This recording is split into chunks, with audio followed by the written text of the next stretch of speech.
So yun po yung minor amendment po, particularly yung section 36.6 po. Pwede na pong magmay-ari po ang sino man po na civilian ng 7.62. Yung po yung M14 po pababa po. Basta po yung baril po na yon ay hindi po siya automatic po yung sa selection po niya.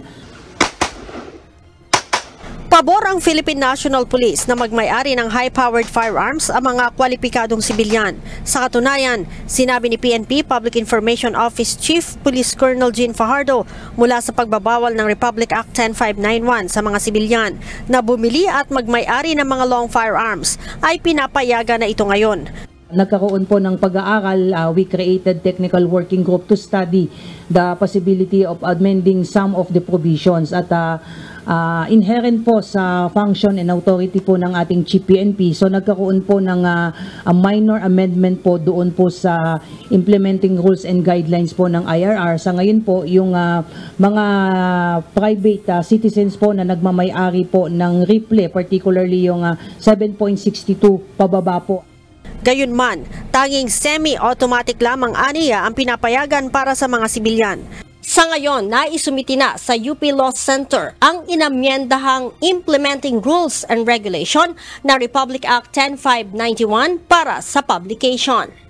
Napag-usapan po yan because bago po na ipasa po yung Republic Act 10591 ay allowed po ang sibilyan na magmay-ari po ng rifle, but upon the passage po ng 10591 ay hindi na po pwedeng magmay-ari po ng rifle ang sino mga sibilyan, at kung hindi na rin po nila ito po pwedeng ibenta, but po pwede po nila itong ipalisensya.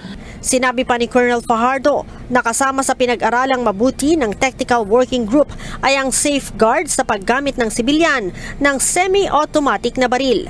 Ang sinasabi po natin dyan, kung ang isang responsableng individual ay more than willing to register yung firearms at kukuha po ng license to own and possess firearms at license to register those particular firearms, so he is and they are willing to be regulated under the laws.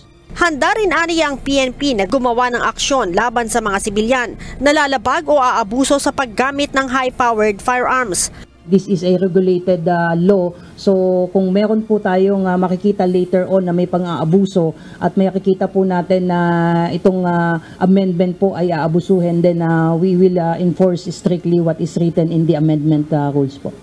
Para sa ilang sibilyan, magandang balita ito para sa kanilang seguridad. Gayunman, dapat pa rin nilang piliin lamang ang mga responsableng gun owners. Dapat higpitan ng screening. Mabuti yan kung gagamitin mo sa pagtatanggol sa sarili mo, sa mga naapi, pero kung gagamitin mo sa krimen, gagamitin mo sa masama, hindi maganda yan.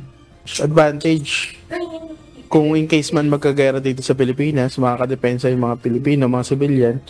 Disadvantage, pag hindi marunong yung nagdadala o yung taong na-issuean nito, pwedeng maapektuhan yung mga ordinaryong tao. Dapat mas may karagdagan na training sa i-issuean ng mas high power na baril. Ang tindahan ng baril, ikinatuwa din ang naging pagpayag sa pagmamay-ari ng sibilyan ng 7.62 at 5.56 na baril. Maganda para sa part din namin sa sales yun. Basta lang lalabas lang kung paano makakakuha, anong mga kailangan, requirements, yun importante. Magiging dagdag protection sa atin, sa pamilya, sa bansa, ganun kung sakali po na magkaroon ng mananakop sa atin. Matatandaan na pinapayagang magmay-ari ng long firearms o high-powered firearms ang mga sibilyan bago ipasa ang Republic Act 10591 o Comprehensive Firearms and Ammunition Law. Subalit, kasama ito sa mga ipinagbawal lang maipasa ang naturang batas. Leia Ilagan, UNTV, News and Rescue. Diyos ang amin sandigan, serbisyo publiko ang aming pinahahalagahan.